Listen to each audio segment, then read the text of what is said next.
Ladies and gentlemen, we are back for a last and final spoiler filled discussion on one of the best Marvel shows to date, X-Men 97. This is the finale, episode 10. So if you haven't seen the episode for some crazy reason, go and watch the episode immediately. Come back to this because we're going to be talking a lot of spoilers. We've all individually given you guys Only non-spoiler like spoilers. thoughts and emotions that we've dealt with, but this is our spoiler-filled discussion. So I'm going to give the panelists that are here to talk about this specific episode first on deck.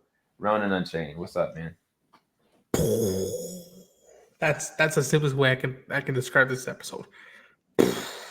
Glad to be here, and this shit's gonna be good. I concur. I concur. Next up, Bizzy Braun.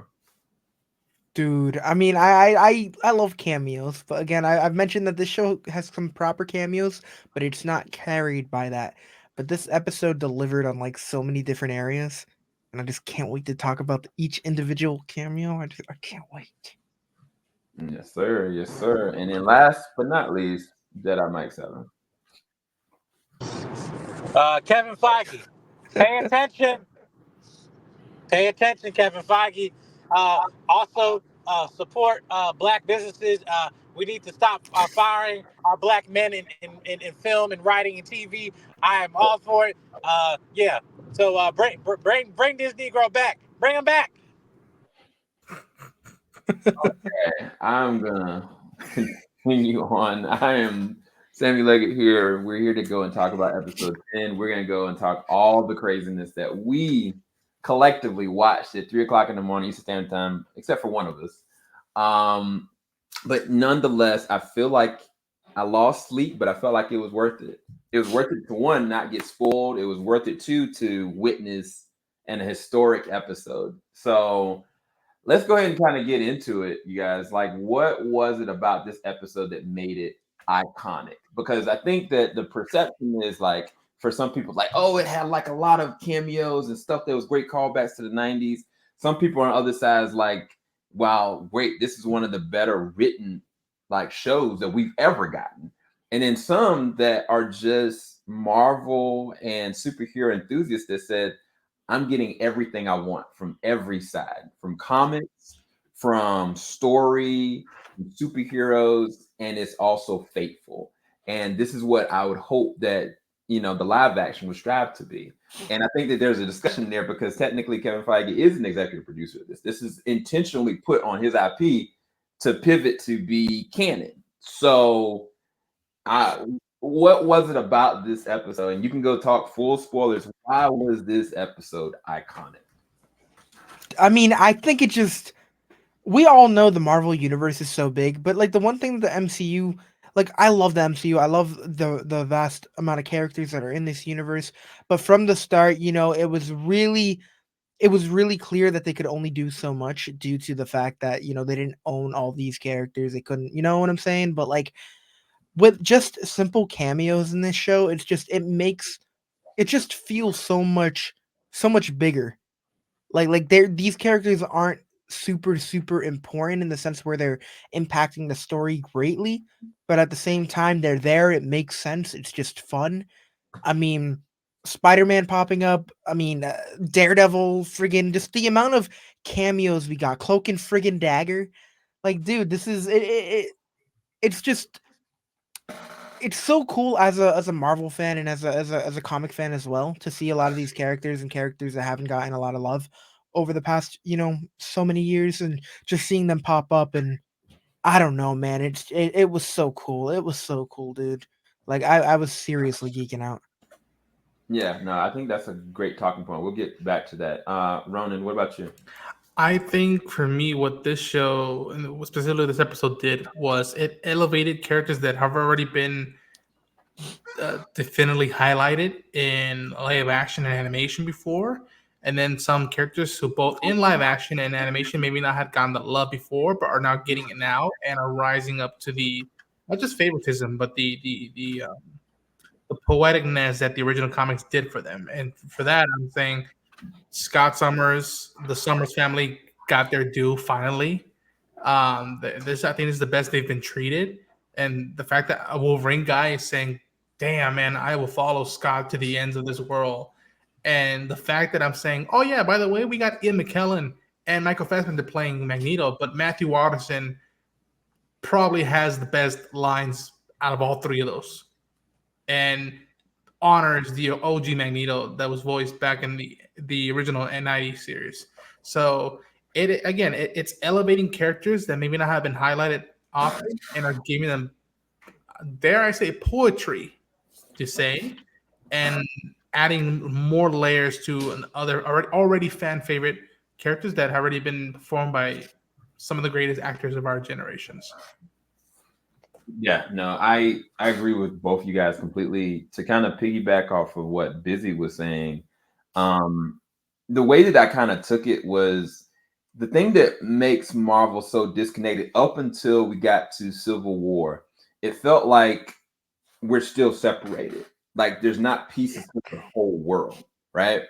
And it's kind of like when you think about, Mr. Fantastic popping up in this episode, Daredevil popping up in this episode, Spider-Man, Peter Parker, what we know from the 90s, it feels like it's its own Marvel world.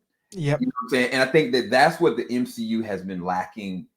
Like, I think they progressively adding and adding and adding. But even when we think about the Hulk, for instance, we don't got the full Hulk.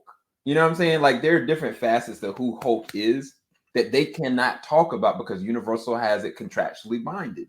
Like there's certain stories that it's still condensed. Like when you think about, Morpheus, right? Not Morbius. When Morbius came out, that's owned by Sony. It wasn't like Blade could show up in Morbius to make that feel like its own connective tissue. And because you got all these different studios have these different IPs, like it doesn't feel like it's own world. From the very beginning of this, and Bizzy, you said it feels like this is something that we've always felt like made sense because it's natural. If something happens in New York, of course, yes, thank you. What the heck is going on here? It's busy. No, but if it's something otherworldly, like outside of this universe, much like we seen the professor doing the things that he was doing, it makes sense that there's going to be consequences to those. And this show as a whole has been doing that from jump. Yeah, you can only use the excuse, oh, that character's off-world so many times. Right. And so I think that is something that is so dope when you can think about some of the first few episodes. We saw The Watcher, bro. And we got oh my God. So if you think about what if, we don't know at the end of the episode if the Watcher was the one that put them in those places in time. And we don't know what happened to Wolverine. We don't know what happened to Storm. We don't know what happened to Morph. But we do know that Storm and Wolverine will eventually be two of the Four Horsemen. So it's kind of like potentially what is actually happening, we don't know. And it feels so much bigger than just a series. It feels like this is this feels more well fleshed out than the actual MCU. It feels like there's no limitations here. I'm gonna show you guys. And I think a big portion of that has to do with animation as well. Because you can only do so much in live action, obviously, when you cast a character, conflict, scheduling, all that stuff. But with animation, I feel like this is perfect. Because they can do whatever they want, whenever they want. They don't have to worry about flying somebody out to make it work. They can do whatever they want to fit their story, and I truly love that. But it goes, I think the key part, and I think Sam touched on about it, is balance. Dare I say it, we didn't need to see all of the Avengers.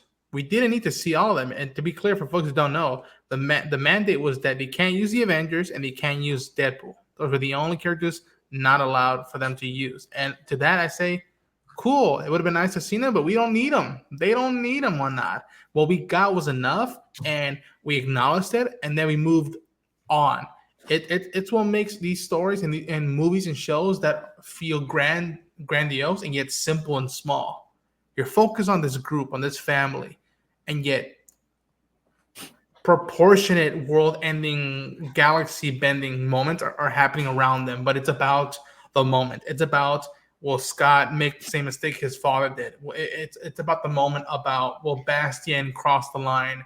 It's about the moment where did Charles cross the line, and was it a good thing or whatnot? And I think that goes down to simply, like you said, Bizzy. If something happens in New York, makes sense that people show up. Doesn't mean we have to stay with them all the whole time, but acknowledging, okay, they got that handle. Now back to why we're here and whatnot. Yeah, I mean, the ethical side of just the storytelling in this alone is insane. Because Wolverine technically tried to kill Magneto. Magneto, if you look at it on paper, he just defended himself. He could have taken that man's adamantium and wrapped it around his spine and just ripped him apart. Instead, he just removed his adamantium, which is cruel, but it wasn't going to kill him. He can heal. And so he just incapacitated him. And then what Professor did in this episode, he got enough close up to him that he basically shattered this man's mind and then had to go and re-murder it back all over again. He stopped him, but he potentially tried to ruin this man's life for good. But before we even get there, I want to go back on something that I think Bizzy brought up. If you look at this picture right here, Scarlet Witch, it says she is all freaking bro. That is true connective tissue. If you know who Scarlet Witch is and what she is, it makes sense for comic book readers. But then if you think about the overarching, if you really want to connect all of this, that is amazing. Yeah. Everybody else has their own thing, but it says that she's off-world. What the heck does that mean? You know what I'm saying? So it's stuff like that. These aren't just cameos for the sake of cameos. This is really true world building. We saw an amazing series recently in Invincible, right? We got freaking The Walking Dead, and we got our own Spider-Man in this. But what they're doing, Batman. It's like they said, you know what? Hold my beer real quick. There's levels to this. Yes. You know who That's a promise right there. You know what I'm saying? Like there are things that go, and it's kind of like we could take this just one shot. If you know the Spider-Man animated series, me and Ronin have been going back and forth about this amazing thing. If you know how that ended, one of the biggest things is that before he got to Secret Wars, before he got to the multiple Spider-Man situation and to try to fight the Spider Carnage, he initially found out that the love of his life was a freaking clone. Like she was a water clone. And so he was like, where is my wife? Where is the real Mary Jane? And she was lost in time. Yeah. And they even made a Spider-Man, what was that show? 2049? I can't remember the name of the show. But they even made like a little show after the animation. Yeah. They kind of dive into that a little bit. But at the end of the day, him and Madam Web were like, okay, you can finally have some peace. You can finally go. We never saw her with him. No. And that's it. We're getting it. But then if you look at Flash Thompson back there, he's looking really mean and mad. Why? Is he the new, we don't know. Venom. He could be Venom right now. And that is just in a picture. A picture sells 1,000 words. Because again, we talked about it before. I'm a big Cloak and Dagger fan. Like they were never in, if I remember correctly, they were never in the X-Men series. And I don't think they were ever in Spider-Man. For them to show up here, you're adding something that you already have in place somewhere else. Yeah. So it's not like the situations where we saw Doctor Strange, who had his own show. It's not like the situation we saw with Black Panther, who had his own show. Or a show up in other shows. Yeah. Fantastic Four series. Right. Like they are added into this. So yeah, I do want to go ahead and bring up this picture right here because I got to go ahead and get it out the way because a lot of people are asking questions about it. Because most people are in MCU enthusiasts like, what the heck is this? Like, why is King T'Chaka there? Like, what is going on? Why is he there? And one of the things I loved is I went back and I rewatched, I think it's the Ultimate Avengers series, the movie, the Ultimate Avengers movie, and then they came out with the sequel. With the sequel, like it showed King T'Chaka was still alive and still technically on the throne, but his son, King T'Challa or Prince T'Challa, was acting as the Black Panther. And of course, what happened in that. But I was kind of like, wait, what are they doing with this? Like, are they merging that? But I had to go back and see, like, okay, this is T'Challa. And he is very much so still alive with his Dora Milaje in the background. So that was freaking phenomenal, especially how he went and took them out. But for you guys that were kind of thinking about, like, what did that mean? That's the reason why Team T'Chaka was there, and that's the reason why we saw a different version, which was T'Challa. And I think that Beau actually confirmed that on the Twitter account. I just want to go ahead and bring that up real quick. And yet it mixed what we've seen of the MCU. The Dora Milaje looks like it's right out of the Coolers movie. It is. It and, absolutely is. And I want us to add on with the Scarlet Witch thing. Not just her brother. If you look back at the shots, her brother, well, yes, in the boat, but her brother as well is off-world. My big theory is that they're much like Blue Team and Gold Team. Forge set out, okay, somebody has to stay on Earth. Somebody go look for them in space. I would not be surprised if the Maximoff kids went to go find their father and the rest of the X-Men in space. That's my big theory about that. And this shot saying what it's saying about where Magneto or Magnus is at in his mindset, how the girl, the lady he the last person he loved is visible, but all his other children are not. They're stuck in the shadows because he's forgotten how they look. Like the depth they go to add that. And if you don't know who this is, you can look it up or just an intriguing imagery for you. But if you do know, it's a deep cut that doesn't actually derail the story, but it enhances it. Yeah, this is crazy. Yeah. I was half awake when we were watching this, and like I blinked and totally missed this. I just heard you guys geeking out, but this is so cool. Yeah, Sam was freaking out, and I was like, "Wait, did we see what we just saw?" And Sam was like, "Dude, those are the kids." You're me, brother. Yeah, there you go. Yeah, I kind of was like, I knew we couldn't go back, but I was like, I'm gonna go back immediately after this is over with. But yeah, we can go ahead and kind of break it down because the beginning of the episode it starts off, of course, like he decides to go and manipulate or try to shut Magneto down. The crazy thing about this moment is Magneto is so strong-willed that it wraps them both up. Because it's kind of like you would think that as strong as Professor Xavier is, he should be able to incapacitate him regardless. But he couldn't without almost destroying himself. Like they both were literally in Inception. Their whole storyline, like it's Inception. Christopher Nolan looked at this and said, "Wait, I need to get some money back for that." Yeah, that's my movie. And Magneto begs him. He goes, "Charles, please." And kudos to that opening that it's in Vietnam. I believe that's Vietnam era. Like, and it's very much if you look at it deep. And I heard that Beau said this was tough emotionally for him to write. That this is both of them coming out. Them both saying, I'm a mutant, and he's like, my kinetic energy and whatnot, metal and whatnot. And I love the philosophy about it. Again, folks, the action is next level with this show, but what's next level and beyond the action, in my opinion, even though I love the Capcom homages, is just the dialogue. The dialogue where like you get everybody's perspective and how more than ever you're like, maybe Magneto is right. Maybe the memes, the signs, what everyone's been saying is true. That this maybe his way is the way, but it's that fine line of what makes the X-Men so great. Valid points, and it's up to you to see how are you gonna go about this world and how are you gonna improve it, or is it gonna be more of a self thing? But yeah, man, kudos to Ross Marquand and Matthew Waterson. Like they are. Wait, Ross Marquand is the voice of Xavier. Dog, I'm so slow. Yeah, man. I think they're making Chris Claremont proud. I think they're making Jack Kirby and Stan Lee proud, and they're making Ian McKellen, Patrick Stewart, McAvoy, and Fassbender proud, in my opinion. Yeah, I mean, honestly, that scene with them in the very beginning. If anybody that's a first-class fan, it feels like it literally could be a small little moment that we just didn't see from First Class. Yep. And I love that.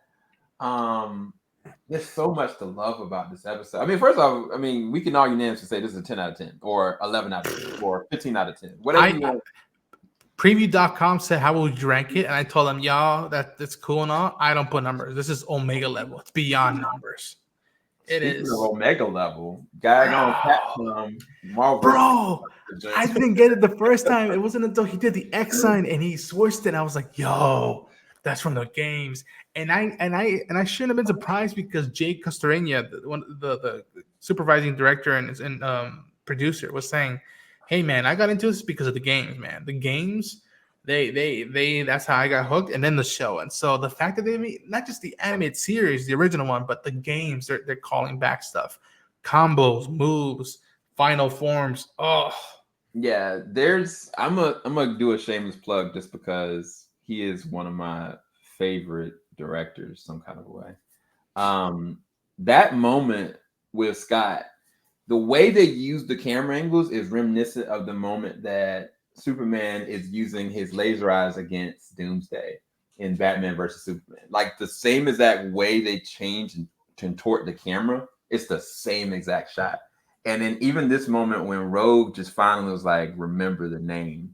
And she's going at him. This is straight from Man of Steel. Man of Steel. Yeah. And it's crazy, these references that it's kind of like, I know that Marvel fans are upset, Zack Snyder like haters are upset, but make no mistake, whatever you think about the way he does movies, iconography is a whole different thing. Like, yeah, man, he's done literally can be framed in museums because bro, Beau said it himself when Storm goes Super Saiyan and gets her new suit, come back and she's flying. That is right out of Man of Steel. That is first flight. That is boom boom boom boom boom. It is. Oh, and the fact that it's the goddess. Oh, yeah, but that's just the same as plug. Yeah. There's a lot of different things going on in this episode because, like you said, the Scott family, they're putting in their work.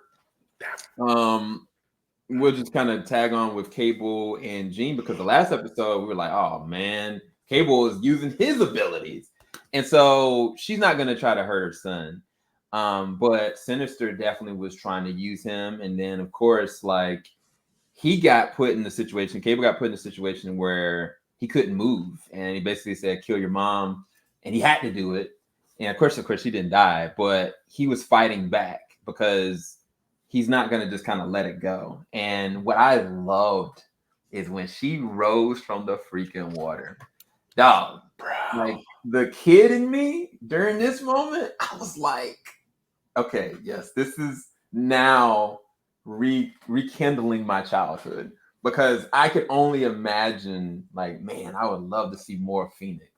And they gave it to us in this freaking episode that already has great writing, great story, great progression. And they gave her a look, bro. She was a bop. Gosh, dog, bro. Like when she did to that man Sinister, she said, I'm going to upgrade you real quick. Don't worry about it. And that man was looking so figgly, man. Like, hold on, let me see if I got it. Yep, I got it. That man was looking terrible, bro. That man bro, Morph's revenge be like, looks the same to me. And that's just like the biggest F you he could give Sinister, be like, oh yeah, remember that time you held me for that long time? Go F yourself. Oh, glorious. Like this is, and I'm not trying to spite the live action folks. I'm just saying this. Please don't do the Phoenix Saga until a few more decades, man. Like that thing has been hit to the ground. And as far as I know, with the exception of the comics that started it all, the animated series was the only one that did it properly and took its time. And the fact that they pulled this for just a few minutes is enough to do that. It's just like, just please don't touch that storyline again. Like, oh, execution, man. Execution. Just on par. And again, all of these cool moments, they're not doing it just for the spectacle sake of it. They're not doing it to get the views. They're doing it because it matters for the character's motives. Why did she say I was able to do that for a split second? It's still in me, but because I needed to save my son. And the fact that Cable runs to the lady who he disowned as mother, catches her. And the fact that they teased the costume in episode 1. They did. You were saying that 2 episodes ago. Like, what if it happens? Marvel Girl look. Dude, the fact that she mentioned the moon and then where we end up at the end of this fucking episode. Yep. It is I wish Christopher Nolan could watch this and be like, not bad with the writing. You did this, you did the Tenet move, you did the Inception move, and then you did this. Okay. I like what y'all doing here. Oh. Even the goodbye that they were able to give their son. I don't know if any of y'all got emotionally compromised, but I almost let go of a thug tear in the moment, because I know that had to mean everything for him. He might put on this fake facade, but I felt like he was kind of like, oh, y'all doing your sap your hero thing again. But ultimately, I think that meant everything for him. Because imagine if they would have just sacrificed and just left him again. Now, it's interesting because they aren't technically leaving him, which I don't know what that freaking means. But for that moment, they thought at any time, this is it. And we're going to do what we can to protect you, ultimately. And they were able to collectively do it together. And that was just so intimate.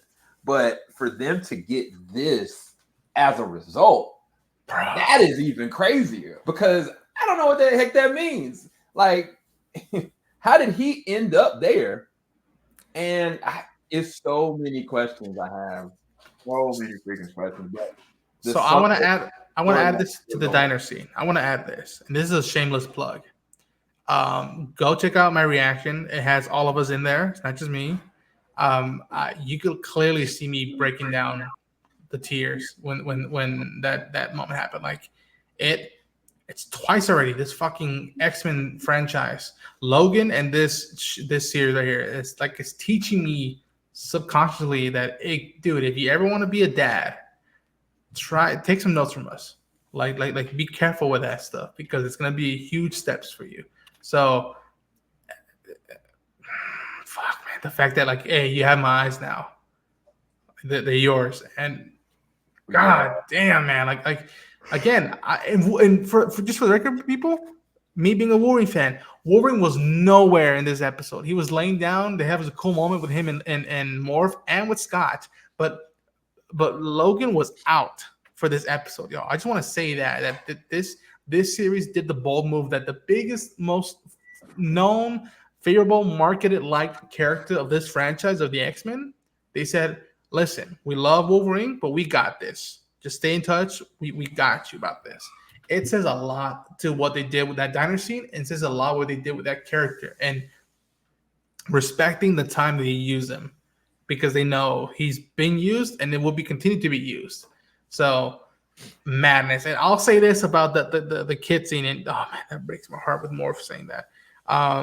The young Nathan that they find in that moon, I'm gonna say this.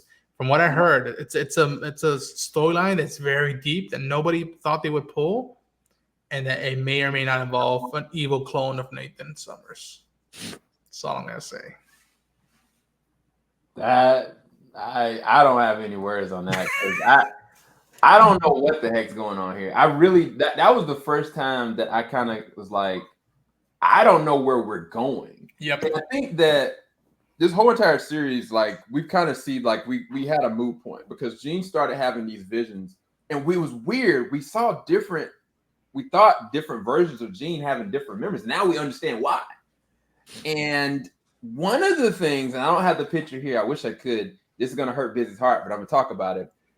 At one point, Xavier saw a vision of Gambit, and Gambit looked like he was Gambit, but then he had like a skeleton over his face. Now we know full well what that actually meant. It's not just a needless thing. It's not just, oh wow, he's dead. Like, no, death is freaking coming, because the 4 horsemen are coming. Because your boy, at the end of it's crazy. The end credit scene is present day, but yet they're interacting with different versions of Apocalypse, bro. And this is too much, bro. Yeah. This is way too much. And because they could have easily have like dragged him along. They did what the MCU did very early on. They introduced the idea of Thanos. They didn't do anything with it. They just introduced the idea. And they're doing it with this on a very high level, because ultimately, eventually, Apocalypse will be in the MCU. And what that means there's ramifications to that too. So sorry, I'm going off a whole tangent. Bizzy, what was some of your favorite cameos and why? Because we could go through the whole entire episode, but So Daredevil, I've made this clear. I'm a big fan of the Defenders. I've been for a long, long time. Daredevil has been one of my favorite characters. Daredevil and the Punisher. But to see Daredevil it was a pleasure. I'm a huge Cloak and Dagger fan. So to see them with Daredevil was pretty awesome. Crimson Dynamo was kind of out of left field. It was a little surprising to me, but it was really cool. I'm not gonna lie either. But them just throwing things at us like Doctor Strange, seeing Captain America again, but with Iron Man, seeing Peter Parker, like all these little things it was so cool. It was so cool, and again, it just really just makes this world feel so much bigger. And I truly love that. yeah, it was nuts, dude. What about you? What was your favorite cameo and why, Ronin? Damn, man. I echo the sentiment. Daredevil is another character that means a lot to me. I specifically remembered how much I devoured and would be pumped if the Spider-Man animated series episodes that were showing on my TV were the ones where he meets Daredevil. Like, my name's Matt Murdock. I'm here to help you, kid, and whatnot. And just, bro, and to be fair, I was shooketh with the Alpha Flight. I was shooketh with Black Panther because again, I remember vividly seeing Black Panther in the foreground, but as a background character in the old series. Never said a line, but because I think it was Larry Houston or somebody would just say, but we have to put him in there because we're fans and we gotta set that stone in case we could do that someday. And the fact that they brought him on was just a unique hell of a thing. But I'll say this: the one that I didn't expect, and yet I was just like, that is a lot to do, is from a few episodes back. It's when they hear Doom. You think Doom is okay with these war crimes or whatnot, and I was just like, what the fuck? Right. So, kudos to them bringing the stuff that were familiar and yet throwing the stuff with left field like Cloak and Dagger and Alpha Flight.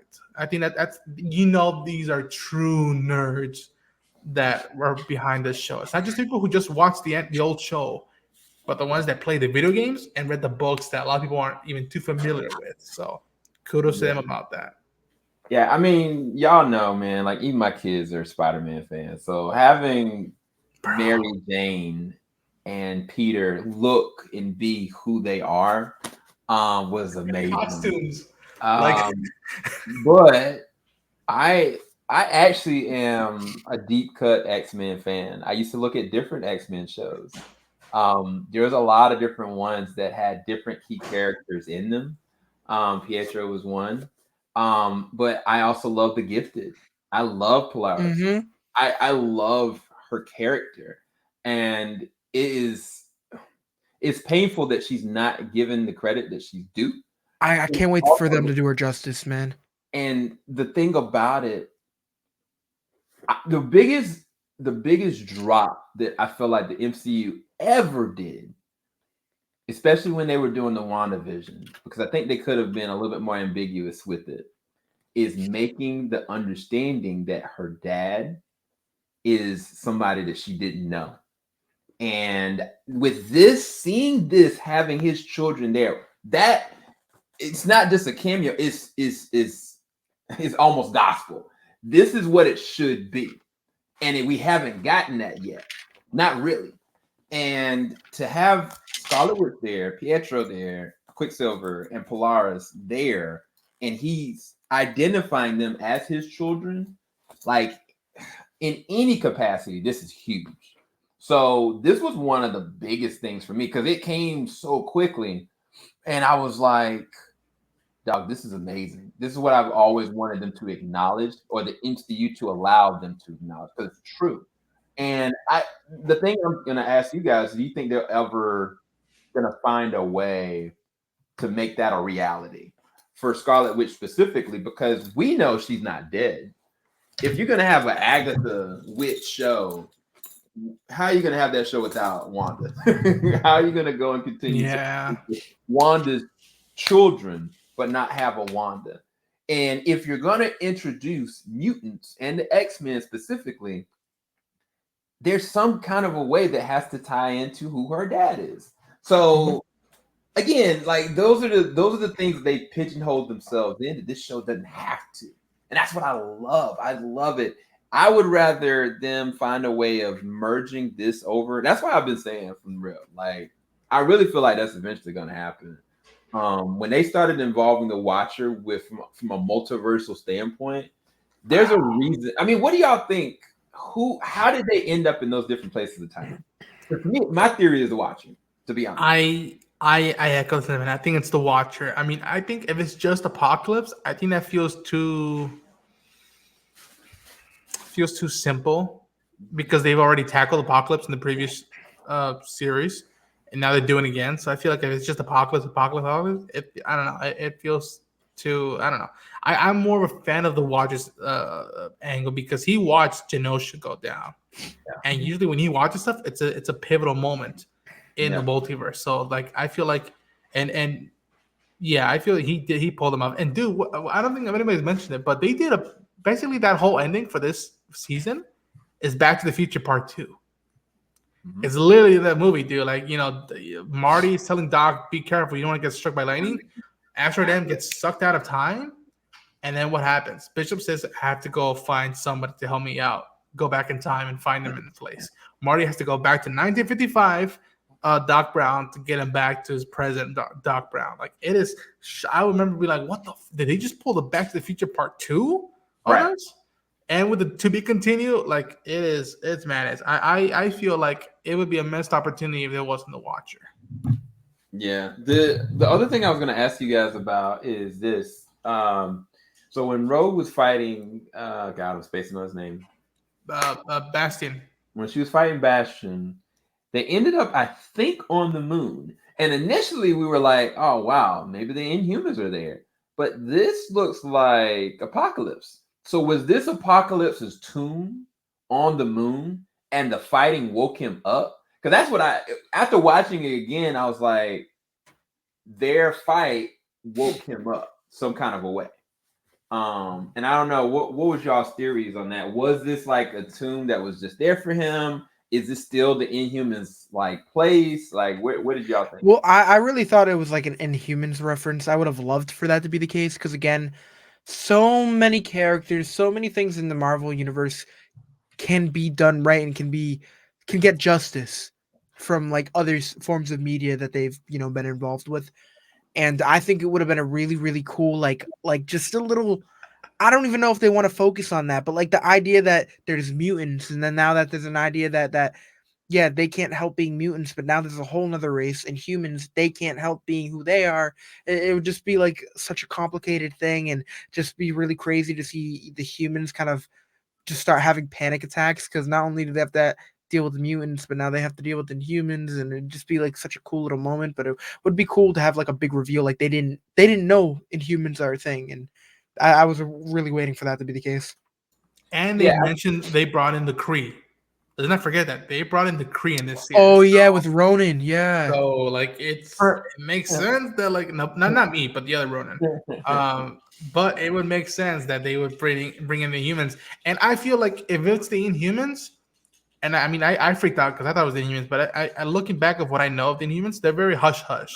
They don't like to be bombastic, so they would have it a secret. If their kingdom is there, it would have been secret. So I think it might have been Apocalypse Memorial or something like that. Because I have to look back at the OG series to see how he went away. I know they fought him and defeated him, but I don't remember how he went away. I don't know if he ran away or was banished or whatnot. I can't remember either. But that would make sense if he was probably buried in that woke his ass up. It was like, all right, let's go at it again. Yeah. And I think the other thing about the Inhumans, that's its own storyline that they could kind of make something to this nature, because I mean, they have their own difficulties, but it's a different space. And now that you have somebody like Ms. Marvel, that could be a very interesting storyline. I mean, there's so many different angles that they could take this animated series. The question really is, are they going to find a way of merging this into live action to what the MCU is now? There's a reason why Kevin Feige allowed a show like this on this level before they introduced the X-Men to the MCU to just progress like this. Like, he's not crazy. There's a reason. There's a whole. Okay, I get what you're saying. My only concern is that because Peggy was done, in my opinion, dirty in Multiverse of Madness, although it was so good to see Haley in that suit, that she got done dirty. But thankfully, What If Season 2 occurred. That's my biggest concern. It's like, okay, if you can handle Peggy right in live action another time, then I would believe that they could do right by the X-Men Act 7. And it also links up to what's happened recently in the news, where we've gotten new updates on current Marvel television shows and how they rebranded something now. It's called, now there's something, I don't think it's Marvel Animation or Marvel stuff, but now there's a brand called Marvel Television, which I would be shocked if stuff is split up and whatnot. That, like, it should be everything television under the Marvel banner is in there. And listen, man, I know, yeah, man. I know people were saying that maybe Hugh Jackman's Wolverine is from X-Men 97. I feel like, I don't think it's from 97, but I feel like it's from a universe that in live action form gives him the fucking costumes, the right costumes on. So if, I don't know, if Anne Paquin shows up looking like Rogue from the comics and the animated series and has a Southern accent this time, maybe. If Halle Berry shows up with the Storm suit from the show and the comics, and maybe she tries the African accent and whatnot, I don't know. It's just, it's a tricky thing, because does that also take away from what they're going to do with the new version while they're trying to connect this? So I don't know. So It's a lot to do. I mean, this is how the way she's looking is how I feel inside. Because the truth of the matter is, it's like making sure to create a puzzle and connect puzzle pieces from different locations. Because you can, at this current time, once you start working in a multiverse capacity, anything can change. And that's kind of the way I've looked at it. Because if I wanted to really go there, I have an issue with the way they handle Black Panther. I don't think T'Challa should have died. I'm going to keep it a stack with y'all. But it happened. I understand it. I emote with it. I connect with it on so many different levels. But that wasn't the character that needed to die. And so now it's dead. I'm sitting there waiting, like, when are we getting a multiverse version of T'Challa that's going to come back? And I hate having that mindset. I hate having that. But it's true. And I think that there's a lot of other people that feel the exact same way in the way that certain characters have gone. And again, this goes back to, like, because things were with different studios, they're trying to reconcile what this all looks like outside of rebooting everything. Right. And they can't do that at this point, unfortunately. But I think what they can do is they can use and leverage this multiversal level stuff, especially going into Secret Wars, to allow stuff to make sure that they're interconnected. I think that even though I did not like the movie The Marvels, I loved that ending because it made me perceive that this is a different universe that does have mutants. And what does that mean? You see what I'm saying? So it's like, I don't know what universe those X-Men are, but it's not the same universe that was from Doctor Strange. Oh, Doctor Strange, yeah. Right, it wasn't those. So again, I don't know, but I think that they can find a way of making it work, but they need the right writing team. They need interconnectivity between the TV shows, the animations, and the movies. There has to be some kind of symbiotic relationship going on where they're communicating what this is going to be. It can't just be, okay, for this movie, we're going to do this and everybody work towards it. Like, no, like there has to be a set understanding of where the progression for the characters are going to go. But it's, again, if think about it like this, Fantastic Four, what era is that supposed to be taking place? Does anybody know? The 50s, right? I presume it's the 60s, but it's also, people are saying, but what if this movie takes place in another universe? which then worries me because I'm like, no, like that's too. First of all, Yeah, you're thank you. doing Marvel's first team, and you're already putting in another fucking dimension, and now I have to worry about X-Men 97 have to be live action and whatnot. So look, I am not a defender of Marvel. I'm not. Really, I'm not. But they found a way of making Captain America. They made that first movie, and they brought a man out of time and made him work in an Avengers movie that, like, some people don't really knock it with the first Captain America movie, but they love Captain America in Avengers and how they utilize him. They didn't like the suit, but they love how they used him. I love that first Cap movie. I personally feel like they're going to do the same exact thing with the X-Men and the First Family. I don't know why the heck they're choosing to do it that way, but I think that the only way that they were going to make sense of a Fantastic Four existing in a world where, like, how will we not know who Reed Richards is? You know what I'm saying? Like, how will we not know? Like, we would have known. And so I think that that's where I said the multiversal things are going to be interconnected. And I didn't intend on doing this in this specific review, but I do think that that is something that they're going to be doing. I think that they're going to be from a different era. I think they're going to be from a different universe. And I think that they are probably the first of what you would look at as the superheroes for their universes. And something's going to happen that's going to put them in that trajectory. I don't know. The problem is unless they wipe the whole slate clean, you have to figure out how to make them exist within our timeline. They can't. They literally can't. And it's the same thing for the mutants. You can't just pop up like, oh, mutants and we're here. Like all of a sudden now Miss Marvel's the only one identified now. That don't work, bro. Get the heck out of here. So the only thing I liked about the Marvels is they're introducing that idea of what that could be. And I really do, just like X-Men 97 season 1, in my opinion, saved their TV universe. I think Deadpool may introduce the concept of what could be. Because at the end of the day, Deadpool is not going to end with everything staying the same for Deadpool. Deadpool will be a part of the MCU. How does that work? Think about it like this. You got this foul-mouthed, crazy, insane mutant or person, and now he's going to exist within the MCU. How does that work?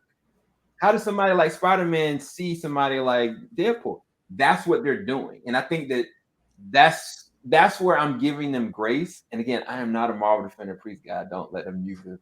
But I think we're just going to have to ride the wave. I think we're going to have to ride the wave. And I'm going to leave it at that. And I'll say this. I'm going to say this.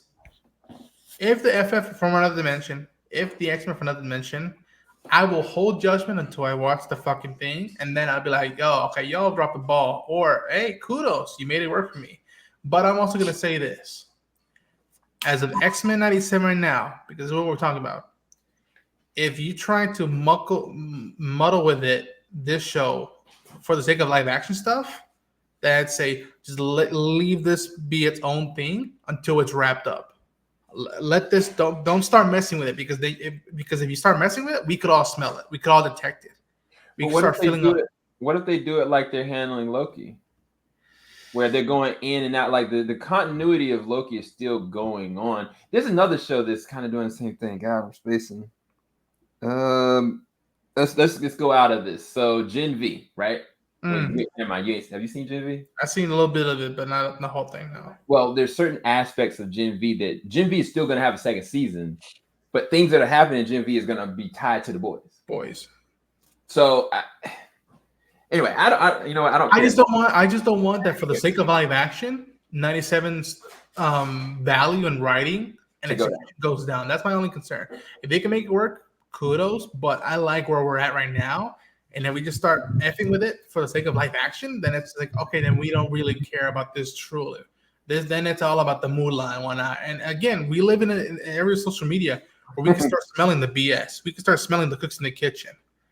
Yeah. Imagine if social media was at its height as it is now when Origins came out or when Last Stand came out, where people could tell, okay, there's cooks in the kitchen, too many cooks in the kitchen. That's all I'm saying. It's just like don't deprive of this series and the people behind it to bring in the people who are live action and who are filmmakers and whatnot. It's like, no.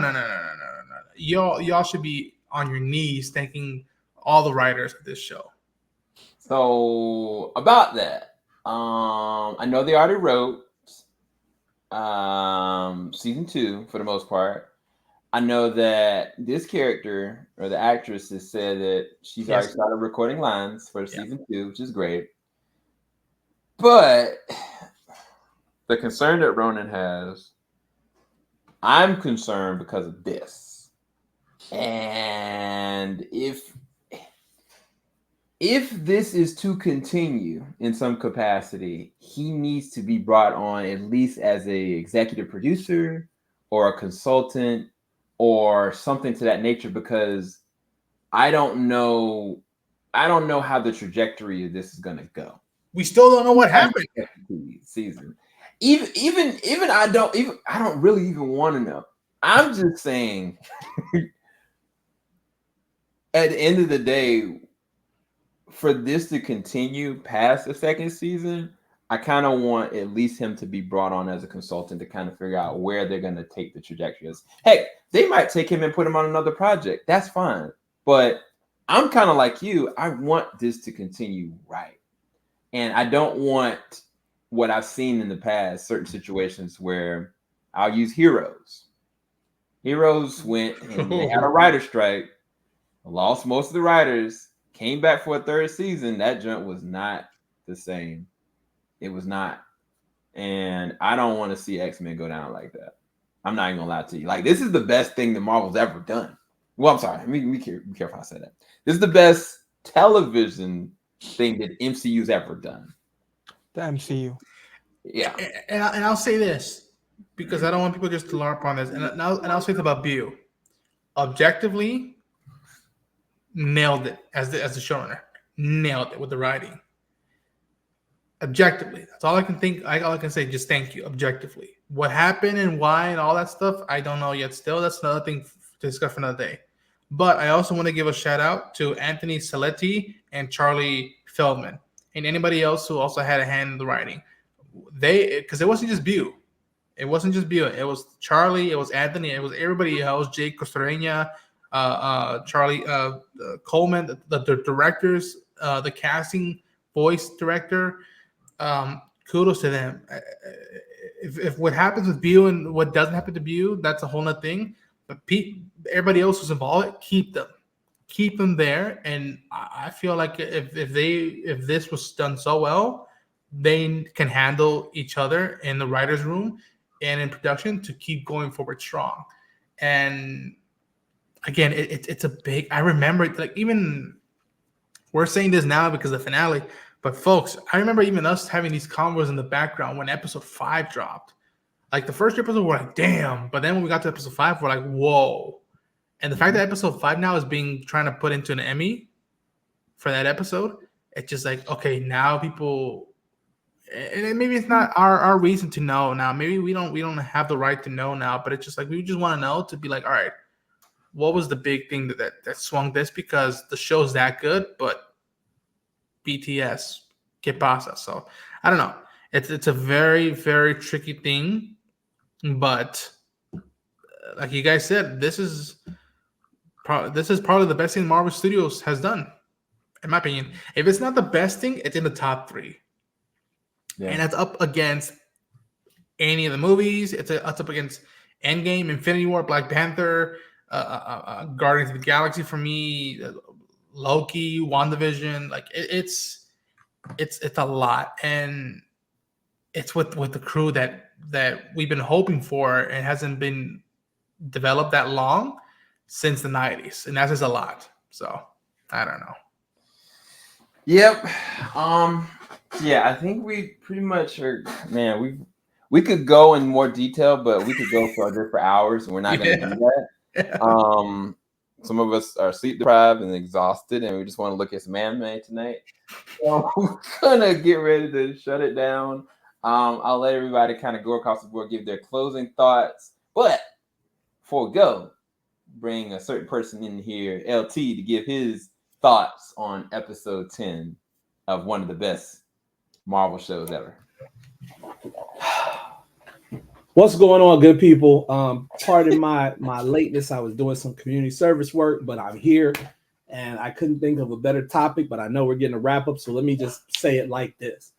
X-Men 97, from beginning to finale, is the best thing that has come out of the Marvel cinematic or animated universe since Endgame. Endgame was the last thing for me that I said was the culmination of a great saga. That is when Marvel was hungry. From Iron Man to Endgame, that's when Marvel was hungry. This multiverse saga, Marvel is fat. Marvel has been eaten, and Marvel ain't got no inspiration. The only things that have come out, don't get me wrong, I have a thing for all Marvel products, but they've produced some trash. But What If and X-Men 97 are kind of the culmination of they tried everything and got it right in certain places. This is it. X-Men 97 is the best Marvel product that has come out since Endgame.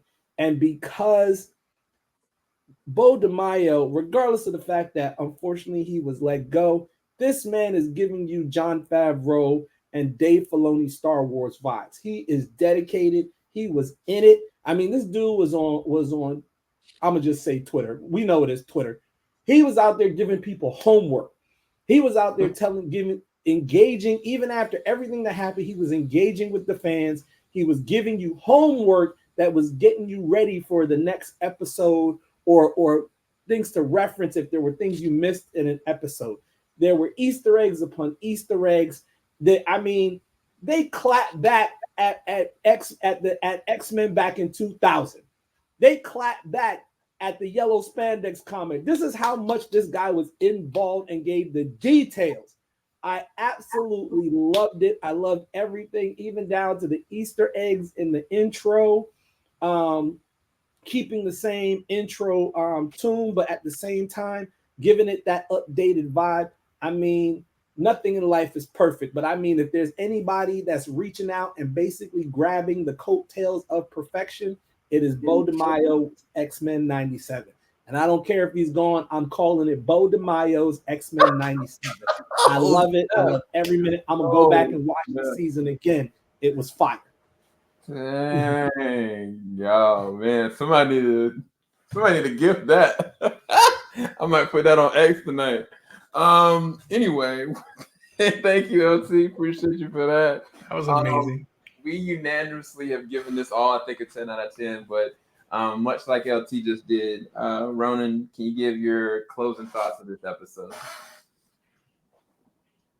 Closing thoughts. I mean, give me that fucking Blu-ray already. I will buy it. This is that good. I own Disney Plus. I can rewatch it right now. I want the Blu-ray. I want it now. I want the commentaries. I want it now. I want cast and crew commentaries. Yeah, man. It's the best show of 2024 thus far, in my opinion. And that's saying whoa. Man was saying that about Shogun. I was about to say, I literally said that about Shogun. And then as that show was ending, this show popped up and was like, oh yeah. All right, Hideyuki. All right, everybody over there. We salute you, but hold on a bit. And again, Shogun, Fallout, Bad Batch, Tales of the Empire. This show is just fun adventure. Man, I forgot about cartoon that kids can watch, and yet there's depth to what is happening in our world. No, that's real. Thank you, Ronin. Bizzy, closing thoughts, episode 10. Again, another amazing episode. It topped anything that I thought they would be able to do. Again, I love how big the universe feels, and I just know that season 2 is gonna amplify that just by 10. So I'm looking forward to so much, and I'm happy with this. It's been phenomenal. It's simple. Yeah, for me, this was everything, man. I haven't been this excited to watch anything like this in a very long time, specifically coming from Disney Plus. But the fact that I stayed up till 3:00 at night, I've not done that in a decade for any show. So that's the proof for me to tell you guys, if you guys are watching this on the MCU side or Marvel side or Disney side, keep cooking that route. Keep cooking and figure out what that looks like. How do you translate that? How do you make your universe be well connected, like intimately, like not just maybe show something here or there or imply something, like make it work, figure out what it is. So again, things might change. I mean, places like certain studios are buying other studios. Things might change in the blink of a dime next year. But for now, this show has been everything for us all collectively here. So thank you guys so much for watching.